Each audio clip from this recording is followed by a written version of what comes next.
திருச்செங்கோடு கைலாசநாதர் ஆலயத்தில் கோமாதா பூஜை எல்லா வெள்ளிக்கிழமைகளிலும் காலை 6 மணி அளவில் பசுவிற்கு சிறப்பு பூஜை மற்றும் வழிபாடு செய்யப்படுகிறது. இந்த கோமாதா பூஜையை காண்பவருடைய கோரிக்கையும் பிரார்த்தனையும் நிறைவேறி அவர்களின் இல்லங்களில் பொன்னும் பொருளும் ஐஸ்வர்யங்களும் பெருகும் என்பது நம்பிக்கை. ஓம் நமச்சிவாய. திருச்சிற்றம்பலம்.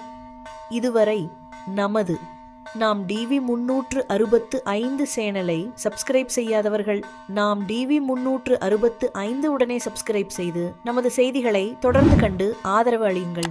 நன்றி, வணக்கம்.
ஐஸ்வர்யங்கள் பெருகட்டும்.